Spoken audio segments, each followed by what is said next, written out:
Okay बेटा, हम solutions पढ़े हैं और सॉल्यूशंस में हमारे पास जो नेक्स्ट टॉपिक है that is solubility. What is solubility? Solubility is a number of grams of solute dissolved in 100 grams of solvent. So this is the definition of solubility. इसका मतलब क्या है? जब आप सॉल्यूट लेते हो और उसको डिसॉल्व करते हो 100 ग्राम्स सॉल्वेंट के अंदर, तो कितना सॉल्यूट डिसॉल्व होता है, उसका जो ग्राम्स अमाउंट होता है, that grams amount per 100 grams of solvent is called solubility. And you know that when you have fixed solubility, एक किसी भी सॉल्यूट की एग्जांपल ले लेते हैं हम, फॉर एग्जांपल शुगर. तो जब हम शुगर को डिसॉल्व करते हैं 100 grams of water, let suppose water is going to be the solvent and sugar is a solute. तो जब हम सॉल्यूट को डिसॉल्व करेंगे, शुगर को यानी डिसॉल्व करेंगे वाटर के अंदर, सो एक पर्टिकुलर अमाउंट है शुगर का. लेट सपोज आपने 2 टेबल स्पून डाला और 2 टेबल स्पून के बाद शुगर जो है वो डिज़ोल्व होना बंद हो गया. तो that makes up a saturated solution. You all have the concept of saturated solution. उस वक्त सैचुरेटेड सॉल्यूशन बनेगा एट अ पर्टिकुलर टेम्परेचर. तो जब ये सैचुरेटेड सॉल्यूशन बनता है तो उस वक्त जो अमाउंट होता है सॉल्यूट का आपके सॉल्वेंट के अंदर, that is called solubility. Okay, and you know that there are certain factors जिसके ऊपर आपके सॉल्यूशंस डिपेंड करते हैं. और सॉल्यूशंस में जो सबसे सॉल्युबिलिटी के अंदर जो सबसे पहला कॉन्सेप्ट है, जो जिसके ऊपर वो डिपेंड करती है, दैट इज़ टेम्परेचर. ओके, तो आपको ये बात अच्छे से पता है कि जब आप किसी भी सॉल्यूट को लेते हो और उसको डिज़ोल्व करते हो वाटर के अंदर या किसी भी सॉल्वेंट के अंदर, लेट सपोज, तो उस वक्त वो जो आपके पास होता है, एक मिनट मैं ज़रा ठीक कर लूँ. तो यहाँ पर हमारे पास कुछ एग्जाम्पल्स भी हैं. So we have the first factor which is the type of solute and the type of solvent. Okay, and the rule that applies on the type of solute and the type of solvent is called like dissolves like. What do you mean by like dissolves like? You have two types of substances, polar and non-polar. You have polar solute, polar solvents, non-polar solutes and non-polar solvents. So हमेशा polar polar को dissolve करेगा और non-polar non-polar को dissolve करेगा.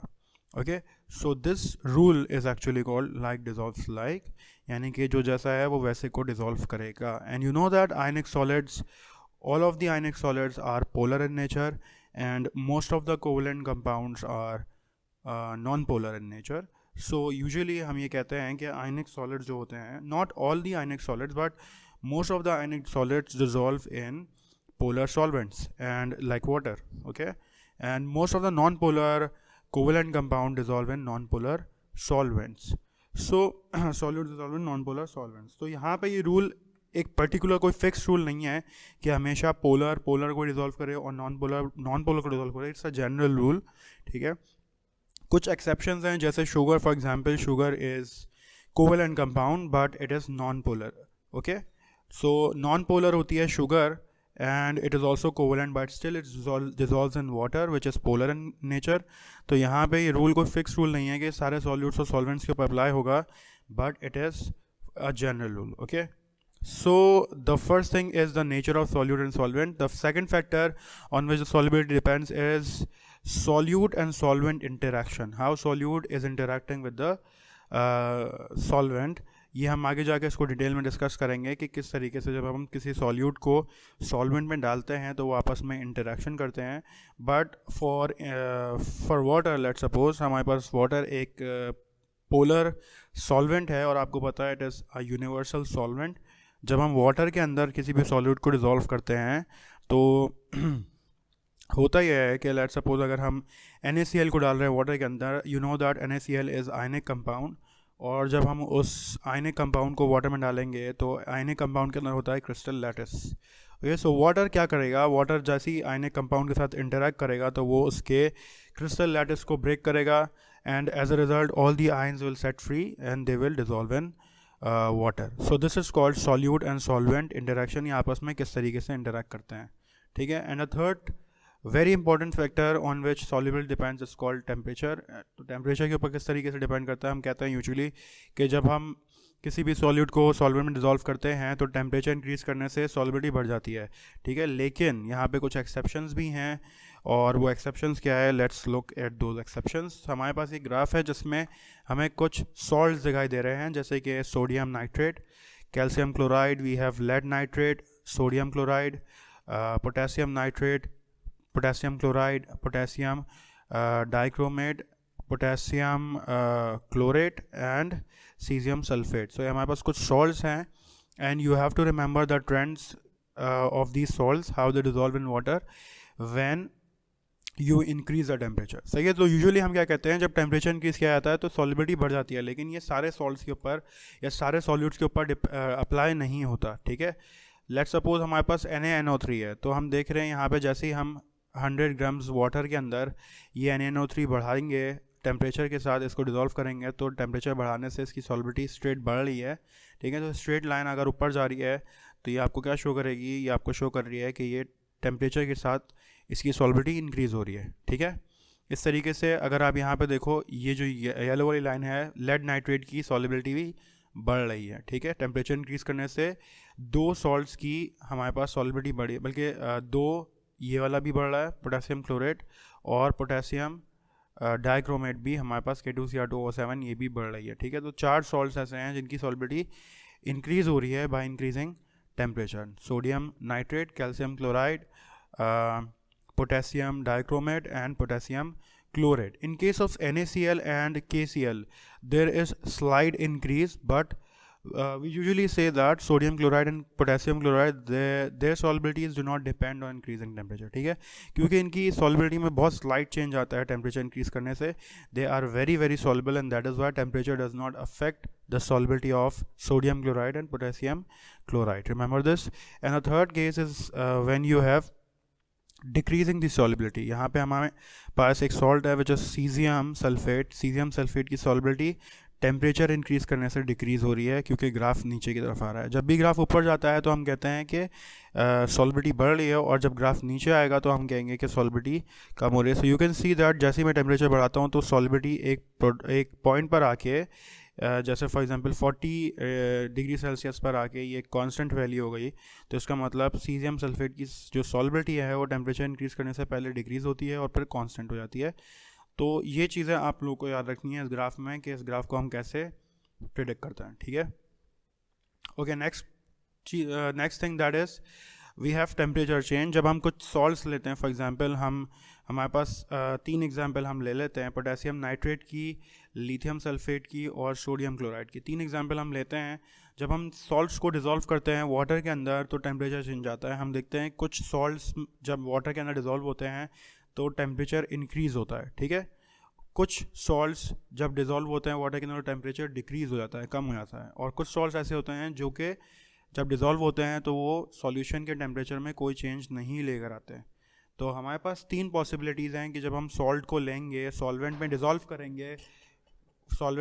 करेंगे और तो उस वक्त टेम्परेचर या तो इंक्रीज़ होगा या डिक्रीज़ होगा या फिर कांस्टेंट रहेगा, ठीक है। तो हमारे पास 3 केसेस हैं। एक जिसमें हीट एब्जॉर्ब होती है, यानी जब हम जैसे फॉर एग्जांपल मैं पोटेशियम नाइट्रेट, सोडियम नाइट्रेट या पोटेशियम क्लोराइड को लेकर उसको वाटर में डिज़ोल्व करूँगा तो हीट एब्जॉर्ब होगी। हीट एब्जॉर्ब होने का मतलब जो सॉल्यूशन का टेम्परेचर है वो इंक्रीज़ होगा, डिक्रीज़ होगा, और ये चेंज जो है इसको कहते हैं हम एंडोथर्मिक चेंज। ऑलवेज रिमेंबर, जब हीट एब्जॉर्ब होती है सॉल्यूशन के अंदर, because potassium nitrate, sodium nitrate और potassium chloride have very strong crystal lattices. So when you dissolve them in solution they are going to absorb the heat from the surrounding, and as a result solution की जो heat है वो solution के अंदर जो heat है वो absorb होगी और सॉल्यूशन का जो टेम्परेचर है वो कम होगा, यानी कि कोल्ड हो जाएगा सॉल्यूशन आपका, ठीक है। तो एंडोथर्मिक में सॉल्यूशन कोल्ड होता है, टेम्परेचर डिक्रीज़ होता है और बाहर से हीट एनर्जी एब्जॉर्ब होती है। क्यों एब्जॉर्ब होती है? In order to break the crystal lattice of these 3 salts which are potassium nitrate, sodium nitrate and potassium chloride. The second case is exothermic case in which heat is evolved. Okay तो जब हम lithium sulphate let suppose हम जब लेते हैं उसको water में dissolve करते हैं तो हीट निकलती है बाहर, जिसको हम एक्सोथर्मिक कहते हैं। Remember from the word exo means exit, to go out. So in case the heat goes out so obviously क्या होगा, सॉल्यूशन गर्म हो जाएगा, उसका टेम्परेचर इंक्रीज होगा, and this change is called exothermic change. Okay, examples के साथ आपको याद रखना है कौन से सॉल्ट्स में टेम्परेचर इंक्रीज होता है, कौन से सॉल्ट्स में टेम्परेचर डिक्रीज होता है। You have to remember this. And the third is when you have a salt and you dissolve it in water and there is no change. Let's suppose we have sodium chloride. Sodium chloride has a very high solubility. So in case you dissolve sodium chloride in water, the temperature remains same. ठीक है, solution का जो temperature है वो same रहेगा, because sodium chloride जब water में dissolve करते हैं तो हीट ना तो एब्जॉर्ब होती है ना ही इवॉल्व होती है। तो इन दैट केस जो टेम्परेचर होगा आपके सॉल्यूशन का, it will remain the same. Okay, तो ये 3 केसेस आपको याद रखने हैं। जब हम सॉल्यूशंस बनाते हैं तो हमारे पास 3 तरह के टेम्परेचर में चेंज आ सकते हैं। एक तो टेम्परेचर इंक्रीज हो सकता है विच इज़ एक्सोथर्मिक चेंज, एक टेम्परेचर डिक्रीज हो सकता है which is endothermic change, and एक जिसमें कोई चेंज नहीं आता and the temperature remains the same. ठीक है, okay. One thing more I want to tell you is that अगर कोई सॉल्यूशन पोटेशियम नाइट्रेट का, सोडियम नाइट्रेट का, पोटेशियम क्लोराइड का आपको बनाना है और उसका चेंज जो है वो एंडोथर्मिक है, तो सॉल्युबिलिटी के ऊपर क्या फ़र्क पड़ेगा।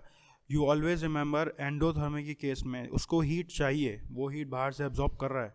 ठीक है, पोटेशियम नाइट्रेट, सोडियम नाइट्रेट, इनको डिज़ोल्व होने के लिए हीट चाहिए। जब आप इनको डिज़ोल्व करते हो वाटर के अंदर तो इनको हीट चाहिए, यानी जो चेंज है वो आपको याद रखना है एंडोथर्मिक है। और एंडोथर्मिक के केस में अगर आप बाहर से इसको हीट करोगे सॉल्यूशन को तो ज़्यादा डिज़ोल्व होगा सॉल्यूट आपका। ठीक है, तो एंडोथर्मिक चेंज के केस में आपको याद रखना है जब हम बाहर से हीट देते हैं तो ज़्यादा सॉल्युबिलिटी बढ़ जाती है और ज़्यादा आपका जो सॉल्यूट है वो डिज़ोल्व होता है सॉल्यूशन के अंदर। और इसी के ऑपोजिट अगर आपके पास एक्सोथर्मिक चेंज है और एक्सोथर्मिक के केस में क्या हो रहा है, हीट बाहर निकल रही है, उसको हीट चाहिए नहीं, वो खुद हीट इवॉल्व कर रहा है, तो उसका मतलब अगर आप बाहर से उसको हीट करोगे तो सॉल्युबिलिटी कम हो जाएगी। ठीक है, तो लिथियम सल्फेट की solubility decreases with the increase in temperature. So exothermic के केस में जो सॉल्युबिलिटी है वो कम हो जाती है और एंडोथर्मिक के केस में जो सॉल्युबिलिटी है वो बढ़ जाती है। लाइक डिजॉल्व लाइक को थोड़ा सा और डिस्कस कर लेते हैं। What is the rule? The rule is actually I told you it is related to polar and non polar solute and solvent. You know that polar solutes कौन से होते हैं, पोलर सॉल्वेंट्स कौन से होते हैं, नॉन पोलर सॉल्यूट्स और solvent कौन से होते हैं। जब हमने स्ट्रक्चर ऑफ मॉलिक्यूल्स का चैप्टर पढ़ा था तो वहाँ पे हमने डिटेल में पढ़ा था कि पोलैरिटी हम कैसे चेक करते हैं किसी भी सब्सटेंस की, और हम कैसे फाइंड आउट करते हैं कि कोई सब्सटेंस पोलर है या नॉन पोलर है। If you have any confusion you can go through that again. तो हम जब पोलैरिटी देखते हैं सबसे पहले, जब हम सॉल्यूट को सॉल्वेंट में डिज़ोल्व कर रहे होते हैं तो हम पोलैरिटी चेक करते हैं। अगर कोई सॉल्यूट पोलर है और सॉल्वेंट भी पोलर है तो हम कहते हैं कि ज़्यादा चांसेस हैं कि आपका सॉल्यूट डिज़ोल्व हो जाएगा आपके सॉल्वेंट के अंदर। ठीक है, let's suppose we have water which is polar, oil which is non-polar. You know that water will not dissolve oil. Why? Because they have different natures. One is polar, water is polar, and oil is non-polar. So the same is the case with sodium chloride. If you have sodium chloride and you take that and you try to dissolve that in oil, it will not dissolve. But if you have water instead, it's going to dissolve. So this is like dissolves like rule. And this is a summary of that. Polar substances will always dissolve polar substances. Non-polar substances will always dissolve non-polar substances. And non-polar substances will not dissolve polar substances. I hope everything is clear. If you still want to ask anything, you can ask me in the comment box. Thank you so much.